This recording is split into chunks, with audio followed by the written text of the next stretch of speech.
भोसले साहेब, तुम्ही आणि गोदड मॅडम आज प्रचाराला फिरतायत, मांडवी आणि संपूर्ण ह्या परिसरामध्ये तुमच्या प्रभागात फिरताय, काय प्रतिसाद मिळतोय, काय सांगाल?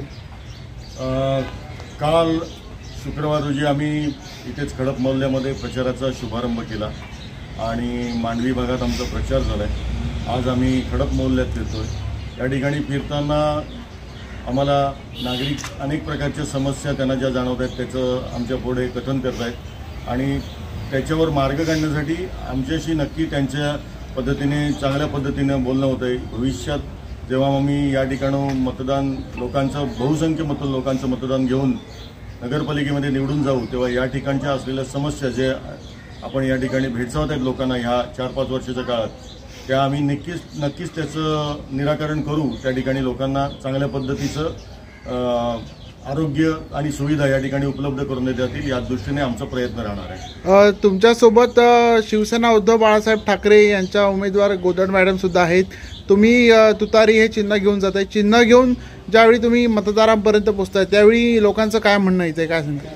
नक्कीच लोक या ठिकाणी विचार करताना जे राज्यात असेल किंवा केंद्राचे जे या पद्धतीने निर्णय झाले असतील आतापर्यंत याचा विचार करतायत आणि स्थानिक लेवलला जे कार्यकर्ते लोकांच्यात वावरतायत, लोकांच्यात काम करतायत त्यांना निवडून देण्याचा निर्धार या ठिकाणी लोकांनी केलेला आहे। नगरपालिकेच्या माध्यमातून जे प्रश्न सुटले पाहिजे होते मागच्या 5 वर्षात 10 वर्षात ते सुटलेले आपल्याला दिसतायत का? काय लोकांना काय वाटतंय? 2021 पासून या रत्नागिरी नगरपालिकेच्या निवडणुका झालेल्या नाहीत।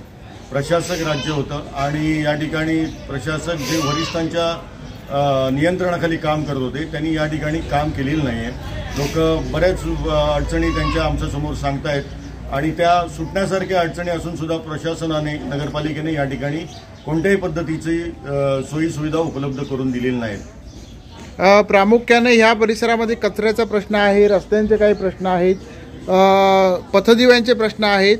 मांडवीसारखा समुद्र किनारा आहे परंतु त्या ठिकाणी पथदिवे किंवा अन्य ज्या काही पर्यटकांना सुविधा आहेत तशा त्या संदर्भात काही प्रश्न आहेत का, काय सांगाल?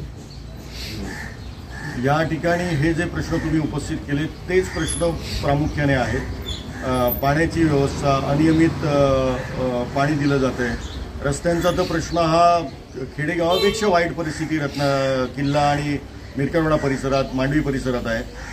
तसेच लाईटची व्यवस्था ही योग्य पद्धतीने हाताळली जात नाही आहे। या सगळ्यांवर मार्ग काढण्यासाठी लोकांनी आता रशिदाबाई गोदड ज्या मशाल चिन्हावर निवडणूक लढवत आहेत, शिवानी सावंत या नगराध्यक्षपदाच्या आमच्या उमेदवार आहेत मशाल चिन्हावर आणि मी निलेश भोसले तुतारी या चिन्हावर निवडणूक लढवतोय। या तिन्ही जणांना नगरपालिकेत निवडून घेण्याची त्यांनी खात्री आम्हाला या ठिकाणी दिली। धन्यवाद।